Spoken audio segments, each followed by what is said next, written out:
Welcome to current affair फंडा।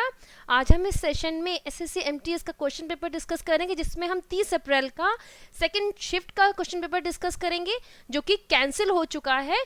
और इसमें हम केवल जनरल अवेयरनेस में से साइंस पोर्शन को डिस्कस करेंगे। बिफोर स्टार्टिंग द वीडियो, जैसे कि आप देख रहे हैं कि इस वीडियो के लिए सब्सक्रिप्शन का एक ऑप्शन है, तो आपने अगर अभी तक हमारा चैनल सब्सक्राइब नहीं करा है so please subscribe our channel. अगर आपको वीडियो पसंद आता है तो इसको लाइक करना ना भूलें, इस वीडियो में कमेंट दें और इसको शेयर भी करें। साथ में इस वीडियो को शुरू करने से पहले हम उन एस्पिरेंट्स को थैंक्स कहना चाहते हैं जिन्होंने हमें ये पेपर मेल किया है। So let us start with the question. इसमें जो सबसे पहले क्वेश्चन था वो ये है, रस्टिंग ऑफ आयरन इन्वॉल्व, मतलब जो लोहे का जंग लगना है उसमें कौन सी रिएक्शन, ये तीनों रिएक्शन है, मींस फर्स्ट है displacement, oxidation and reduction and decomposition. कौन सा इसमें टाइप ऑफ रिएक्शन इन्वॉल्व होता है, मतलब जो रस्टिंग है, जो जंग लगना एक प्रोसेस है, उसमें मेनली किस टाइप का रिएक्शन होता है, ये हमसे क्वेश्चन पूछा जा रहा है। तो जो रस्टिंग है आयरन की, दैट इज एक्चुअल में रेडॉक्स रिएक्शन। ये एक रेडॉक्स रिएक्शन है जिसमें ऑक्सीडेशन और रिडक्शन दोनों प्रोसेस होते हैं। इसमें कोई एक प्रोसेस इन्वॉल्व नहीं होता, बट जनरली हम उसको एक जनरल वे में काफ़ी जगह पर और बहुत सारे लोग उसको केवल ऑक्सीडेशन का प्रोसेस कहते हैं। बट जो रस्टिंग ऑफ आयरन है, इसमें दो प्रोसेस इन्वॉल्व हैं, first is oxidation and the reduction. दोनों प्रोसेस इन्वॉल्व होते हैं, इसी वजह से हम जो रस्टिंग ऑफ आयरन को रेडॉक्स रिएक्शन कहते हैं। रेडॉक्स मतलब रिडक्शन एंड ऑक्सीडेशन, दोनों रिएक्शन इस प्रोसेस में इन्वॉल्व होते हैं। अब इसको यहाँ शॉर्ट में देख लेते हैं कि रस्टिंग एक्चुअल में जो जंग लगना है ये होता कैसे है और ये क्या प्रोसेस है। जैसे आप जानते हैं कि आयरन का और जो कास्ट आयरन होता है, इम्प्योर आयरन होता है, उसका in the presence of oxygen की प्रेजेंस में और इसके साथ वाटर की प्रेजेंस में उसमें मींस उसके कुछ ऑक्साइड की फॉर्मेशन होती है। जैसे कि यहाँ पे Fe2O3 विद XH2O, ये है जंग, और या जिसको हम जो उसका रस्ट कहते हैं उसका फॉर्मूला ये है। ये क्या है? Fe2O3 that is the oxide of iron, ये आयरन का ऑक्साइड है। उसके साथ में कुछ वाटर मॉलिक्यूल, X में भी एनी नंबर, कुछ वाटर मॉलिक्यूल प्रेजेंट होते हैं। इसको हम कहते हैं जंग। अब इसकी फॉर्मेशन मतलब कैसे होती है? इसकी फॉर्मेशन दो रिएक्शन से होती है। इसमें जो इसका फर्स्ट जो पार्ट है रिएक्शन का, उसमें क्या होता है कि जो आपको ब्लू पोर्शन दिखाई दे रहा है, दैट इज द वाटर के कांटेक्ट में जो आयरन का पार्ट आता है, जो लोहे का जो पार्ट वाटर के कांटेक्ट में आता है, वो पार्ट एनोड की तरह काम करता है। एनोड पे क्या होगा? एनोड पे होगा ऑक्सीडेशन प्रोसेस। ऑक्सीडेशन प्रोसेस में क्या होगा? ये है आयरन Fe, इसमें से इलेक्ट्रॉन रिलीज हो जाते हैं। सो ये जो प्रोसेस है इसको हम ऑक्सीडेशन कहते हैं, और साथ में कैटायन की फॉर्मेशन होती है, दैट इज अ Fe2+। ये जो प्रोसेस है ये ऑक्सीडेशन प्रोसेस है। और इसी के साथ में जो लोहे का जो पार्ट वाटर के डायरेक्ट, मतलब दैट मीन्स जो उसके नियर बाय जो आयरन है वो वाली साइड होगी कैथोड साइड। इसके ऊपर क्या होगा? इसके ऊपर होगा रिडक्शन प्रोसेस। ये है रिडक्शन प्रोसेस जहां पे इलेक्ट्रॉन का इनटेक हो रहा है, मतलब इलेक्ट्रॉन लिए जा रहे हैं। इसको हम रिडक्शन प्रोसेस कहते हैं, द फॉर्मेशन ऑफ 4OH-। सो ये पूरा कंबाइन करके इसको हम कहते हैं जंग लगना या रेडॉक्स प्रोसेस। सो एक्चुअल में जो रस्टिंग ऑफ आयरन है, इसके अंदर दो प्रोसेस इन्वॉल्व हैं, ऑक्सीडेशन एंड रिडक्शन। लेकिन इसको हम जनरल वे में जब भी हम बात करते हैं तो ऑक्सीडेशन कहते हैं, लेकिन एक्चुअल में जो अगर हम साइंस की बात करें तो ये रेडॉक्स प्रोसेस है। इसमें ऑक्सीडेशन प्रोसेस भी है, इसमें रिडक्शन प्रोसेस भी है। The disease diabetes mellitus is caused by the deficiency of diabetes mellitus, जिसको हम कॉमन लैंग्वेज में शुगर होना या मधुमेह का रोग कहते हैं। वो किसकी वजह से होता है? हमारे शरीर में किस चीज़ की कमी हो जाती है? हमारे जो शरीर में कमी होती है वो है इंसुलिन हार्मोन, जो कि पैनक्रियास से रिलीज होता है। इस हार्मोन की कमी की वजह से ये प्रॉपर तरीके से बनता नहीं है, या जो हमारी जो सेल्स होती हैं, मतलब जो पैनक्रियाज में जो सेल्स होती हैं जो उसको सिक्रेट करती हैं, वो इनएक्टिव हो जाती हैं। ये दो कंडीशन है, लेकिन हम इतनी डिटेल में नहीं जाएंगे। यहाँ पे सिर्फ हमसे क्वेश्चन में पूछा गया है कि डायबिटीज मेलाइटस और मधुमेह का रोग किसकी कमी की वजह से होता है? वो होता है इंसुलिन हार्मोन की कमी की वजह से। So answer this question is C. The physical quantity corresponding to the rate of change of displacement is, physical quantity मतलब ये फिजिक्स में से क्वेश्चन है, मोशन में से ये क्वेश्चन आया है। कौन सी ऐसी फिजिकल क्वांटिटी है, फिजिकल क्वांटिटी क्या होती है, जो हमें डायरेक्ट ऑब्जर्वेबल होती है, जिसको हम डायरेक्ट देख सकते हैं और इसके साथ में उसको मेजर भी कर सकते हैं। अब rate of change of displacement, अब डिस्प्लेसमेंट अगर आपने मोशन के वीडियो देखे हो तो हमने ये टॉपिक को बहुत अच्छे से कवर करा है। डिस्प्लेसमेंट क्या है, डिस्प्लेसमेंट मतलब होता है चेंज इन पोजीशन, मतलब उसकी पहले की और बाद की पोजीशन में चेंज आना। ये जैसे कि मान लीजिए कि एक हमने अपने वीडियो में भी यही एग्जांपल लिया था कि मान लीजिए एक पर्सन ए पॉइंट पर है, अब ए पॉइंट से उसको ये मान लीजिए कि उसको सी पॉइंट पे जाना है। सो एक तो सिंपली ये है कि वो ए टू सी चला जाए, ये मान लीजिए ये 5 किलोमीटर का डिस्टेंस है। दूसरा वे है कि अगर ये मान लीजिए कि इस पर्सन को इस पॉइंट से कहीं और किसी और पर्सन से भी मिलना है, सो यहां से लेके ये गया बी पॉइंट पर, ये भी मान लीजिए 5 किलोमीटर का डिस्टेंस है। उसके बाद वो दोबारा अपने फाइनल डेस्टिनेशन पे आएगा, ये भी मान लीजिए 5 किलोमीटर है। सो जो डिस्प्लेसमेंट क्या है, डिस्प्लेसमेंट है उसकी इनिशियल वो है पोजीशन ए और ये है फाइनल पोजीशन वो है सी। उसके बीच में कितना डिस्टेंस है, उसके बीच में उसने कितना डिस्टेंस कवर करा है, वो है डिस्प्लेसमेंट। डिस्प्लेसमेंट का मतलब होता है अपनी जगह से बदलना। सो वो है 5 किलोमीटर। सो जो डिस्प्लेसमेंट है उसको हम 5 किलोमीटर बोलेंगे, लेकिन जो डिस्टेंस कवर्ड है वो पूरा है 5 + 5 + 5, ये होता है डिस्टेंस कवर्ड। लेकिन डिस्प्लेसमेंट की अगर हम बात करें तो वो होगा केवल और केवल 5 किलोमीटर। सो ये हमने बताया कि डिस्प्लेसमेंट क्या होता है। और rate of change of displacement मतलब कि अकॉर्डिंग टू टाइम, मतलब टाइम के अनुपात में उसमें मींस उसका डिस्प्लेसमेंट क्या है, उसकी फाइनल और इनिशियल पोजीशन में कितना डिफरेंस है with respect to time, time के अनुसार उसमें कितना चेंज है। इस क्वांटिटी को हम कहते हैं velocity. That is the answer. Velocity is the rate of change of displacement. While speed को हम डिस्टेंस के टर्म में लेते हैं कि जो अगर हम स्पीड कहते हैं so speed is equal to distance upon time. लेकिन वेलोसिटी क्या है, वेलोसिटी का मतलब है कि यहाँ पे हम डिस्टेंस की बजाय हम टर्म लेते हैं डिस्प्लेसमेंट, फाइनल और इनिशियल पोजीशन में कितना डिफरेंस है विद रिस्पेक्ट टू टाइम। इस क्वांटिटी को हम कहते हैं velocity. So answer of this question is सी।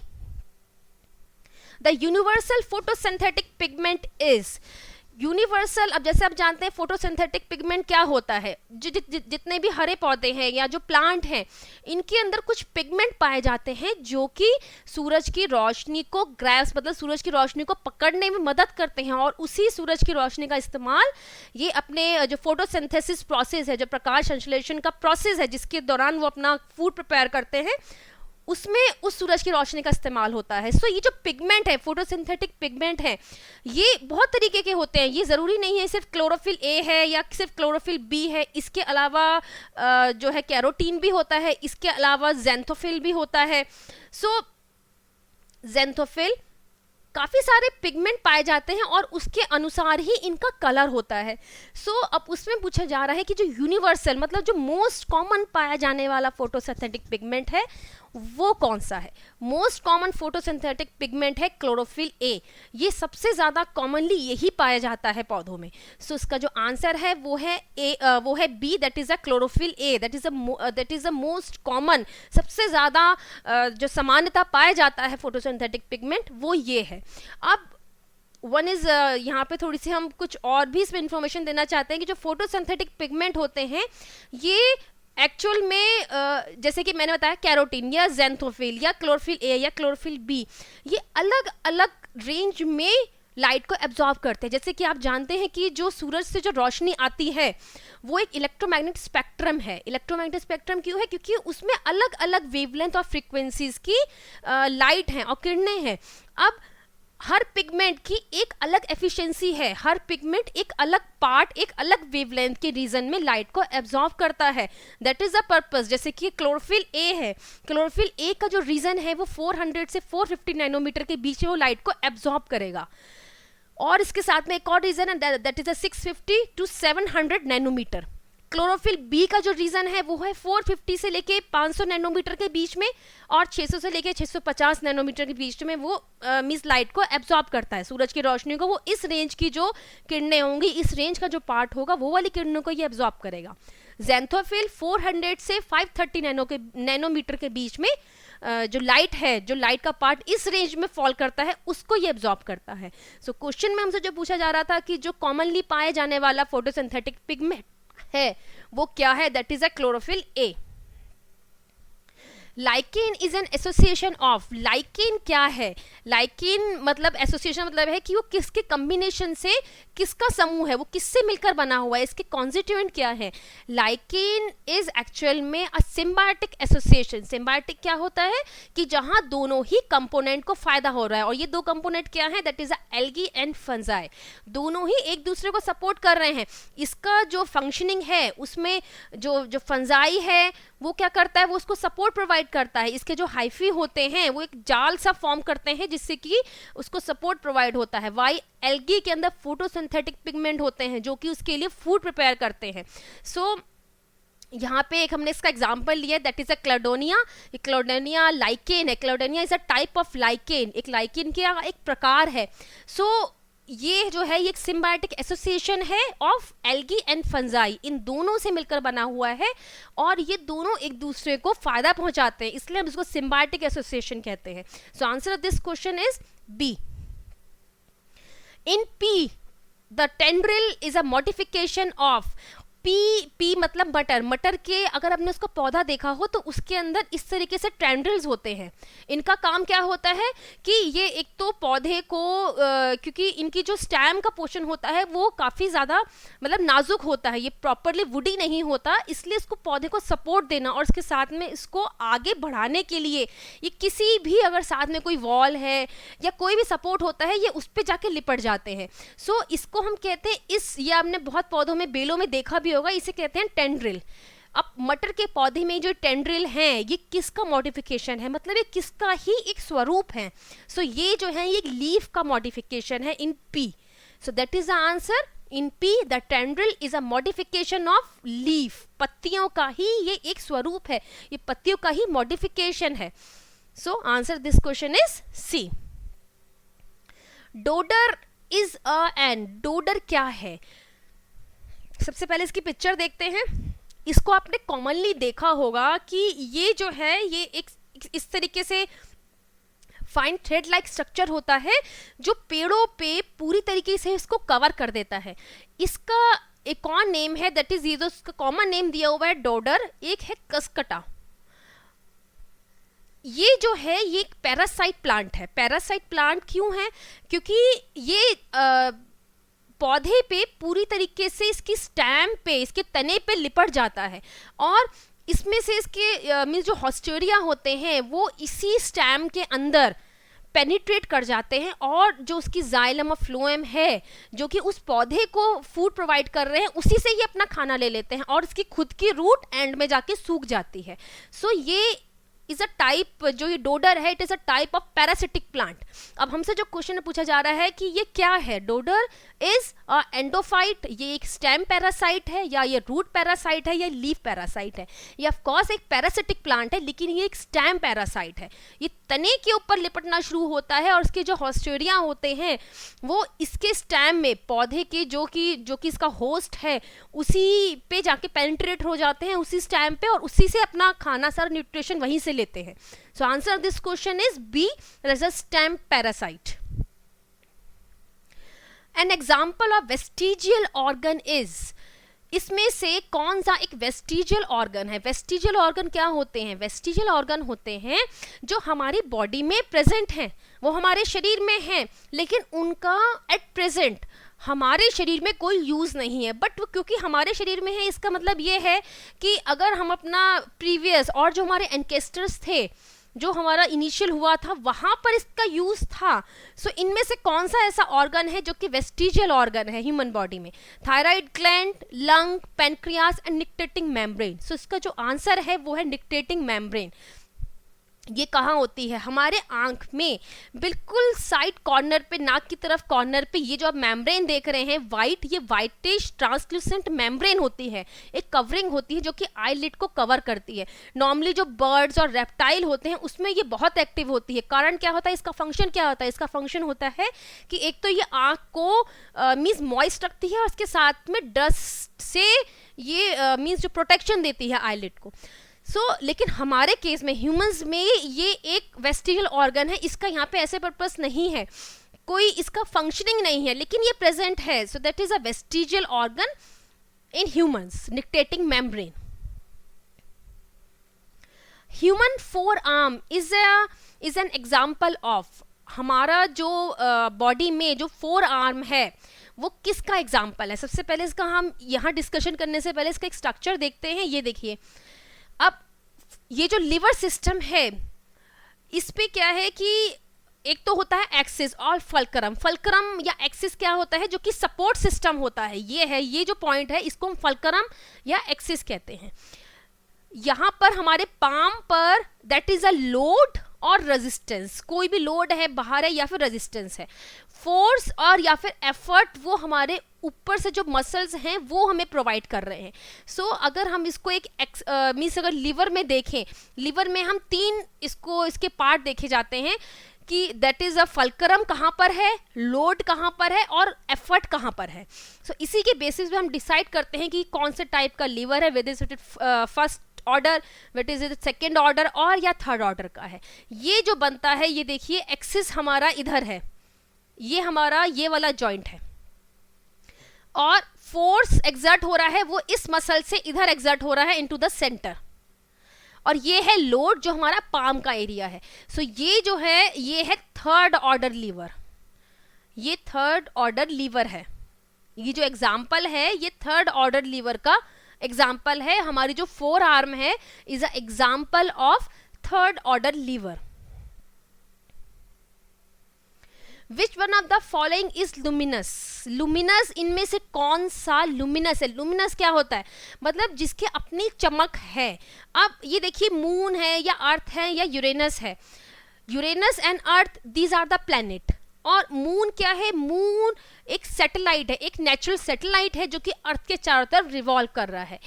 अर्थ की अपनी कोई चमक नहीं है, यूरेनस में भी कोई चमक नहीं है. मून एक नेचुरल सैटेलाइट है, इसकी अपनी चमक नहीं है.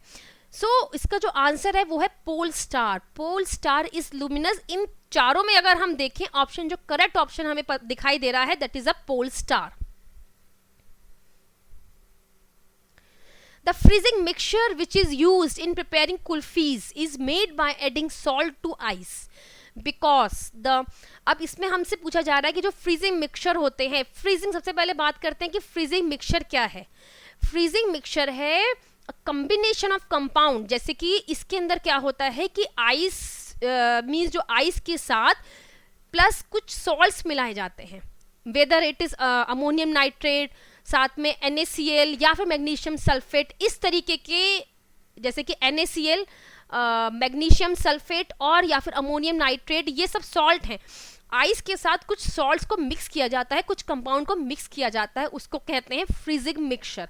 अब यहाँ पे हमसे पूछा जा रहा है कि जो कुल्फी प्रिपेयर की जाती है उसका जो मिक्सचर होता है वो भी एक फ्रीजिंग मिक्सचर है, उसके अंदर सॉल्ट का एडिशन किया जाता है. उसका कारण क्या है, सॉल्ट और या जो हम NaCl का एडिशन करते हैं आइस के अंदर, उसका मेन पर्पस क्या है.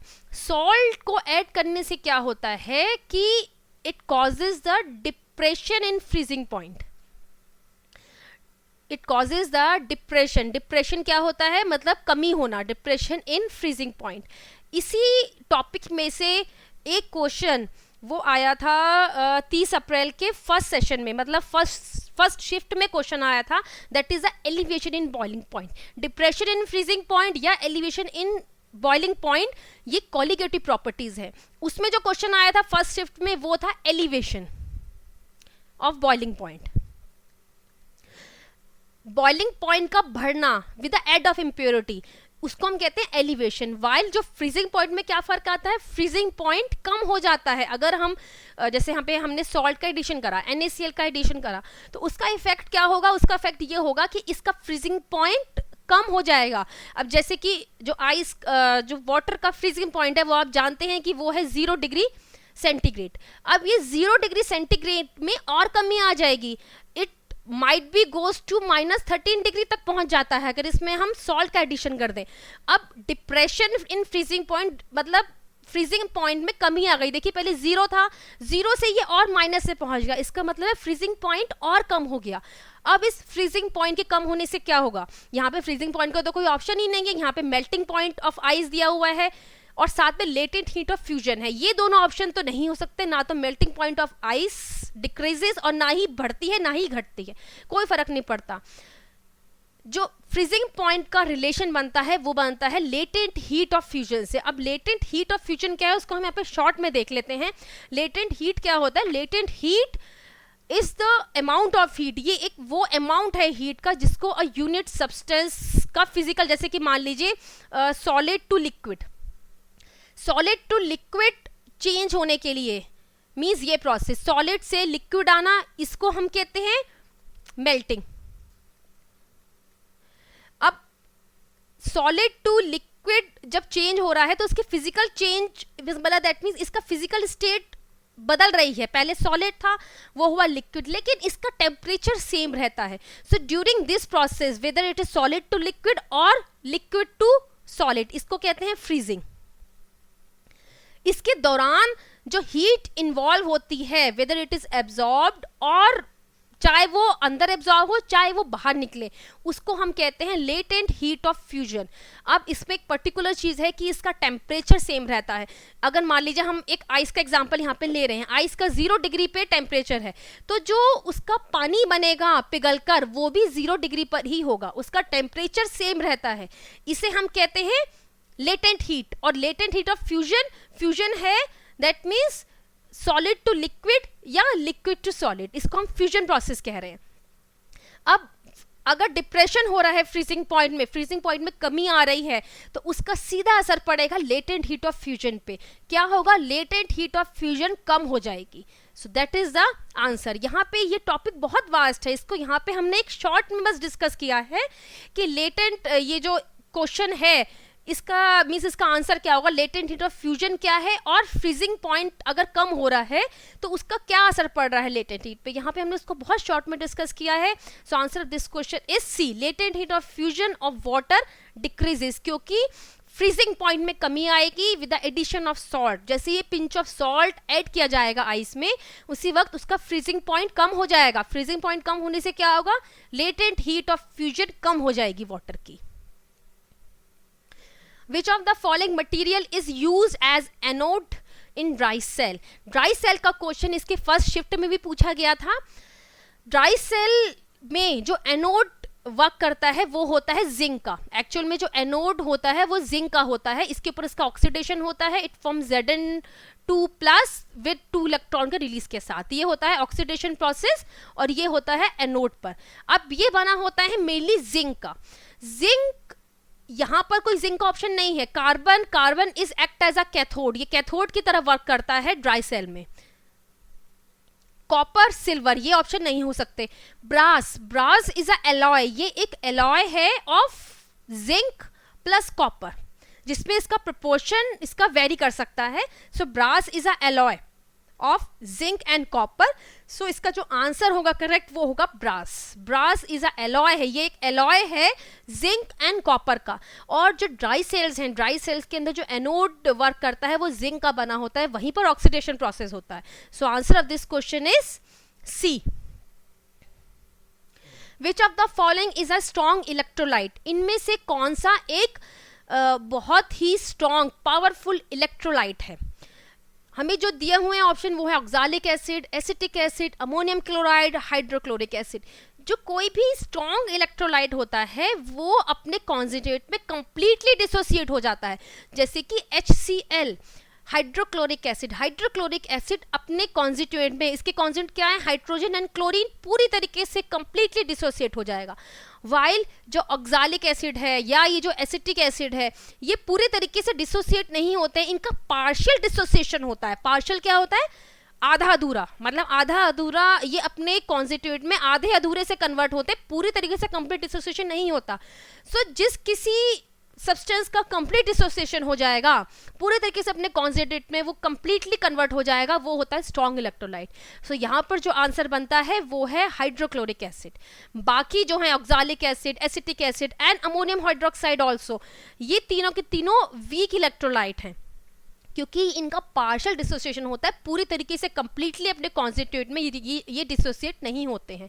वाइल हाइड्रोक्लोरिक एसिड इसका पूरी तरीके से ये अपने कॉन्स्टिट्यूएंट में टूट जाते हैं, जो इसके पार्ट हैं उसे पूरी तरीके से कन्वर्ट हो जाते हैं। So therefore they are the strong electrolyte, इनको हम बहुत ही पावरफुल इलेक्ट्रोलाइट कहते हैं। So answer this question is D.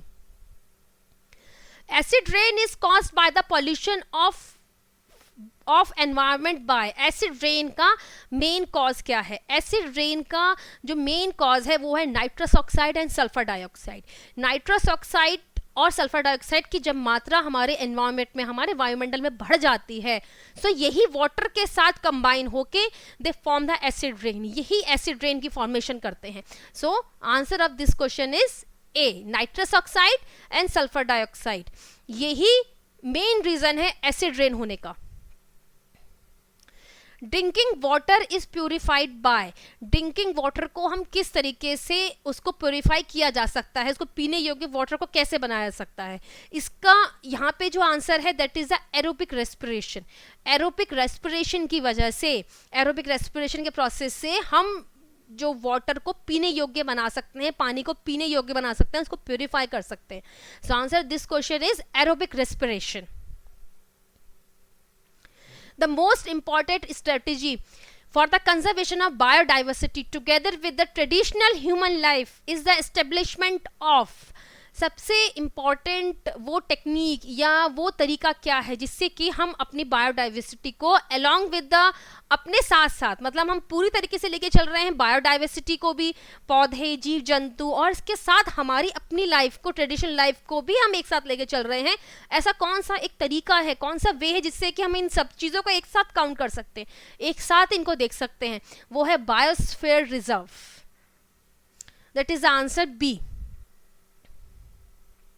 Green revolution in Indian agriculture refers to. Green revolution का मतलब, इसका अगर हम अपने इंडियन और अपने व्यू में देखें कि हमारे देश में जो एग्रीकल्चर को लेके जो उन्नति हुई है, उसमें ग्रीन रेवोल्यूशन को हम किस उसमें, मतलब उसकी डेफिनेशन क्या है, उसको किस सेंस में लेंगे? ग्रीन रेवोल्यूशन का क्या पर्पस था, क्या था? जैसे कि जो ग्रीन रेवोल्यूशन है इसमें मेनली क्या हुआ? ग्रीन रेवोल्यूशन में मेनली एक तो हाई यील्डिंग क्रॉप क्या कि जो कि रिसर्च इंस्टीट्यूट्स में जो क्रॉप बनाई गई, मतलब इस तरीके की वैरायटी को डेवलप किया गया जिनकी हाई यील्डिंग थी, मतलब जिनकी जो उत्पादन क्षमता थी वो ज़्यादा थी, और इसके साथ में वो मीन्स स्ट्रेन रेजिस्टेंस है। स्ट्रेन रेजिस्टेंस क्या है? स्ट्रेन रेजिस्टेंस का मतलब हो गया कि जो डिजीज़ के लिए उनकी अंदर से ही, मतलब नेचुरली इनबॉर्न उनके अंदर ताकत थी कि वो डिजीज को रोक सके। और इसके साथ साथ उनका उत्पादन क्षमता भी ज़्यादा हुई। इस तरीके की जो डेवलपमेंट, मतलब जो इस तरीके की रिसर्च की गई इंस्टीट्यूट में, उनको खेती बाड़ी में इस्तेमाल किया गया। Green revolution in Indian agriculture refers to increase in the agriculture production. उसकी वजह से क्या हुआ कि हमारा एग्रीकल्चर प्रोडक्शन, इंडिया का जो एग्रीकल्चर जो प्रोडक्शन है उसमें सिग्निफिकेंट मतलब इंक्रीज हुआ। और उसका कारण क्या था? Due to the scientific method, by the high yielding crop का इस्तेमाल करना और इसके साथ में स्ट्रेन रेजिस्टेंस क्रॉप का इस्तेमाल करना। इन सब रीजन से जो प्रोडक्शन में, जो एग्रीकल्चर प्रोडक्शन में उन्नति हुई, उसी को ग्रीन रेवोल्यूशन का नाम दिया गया। So answer of this question is D.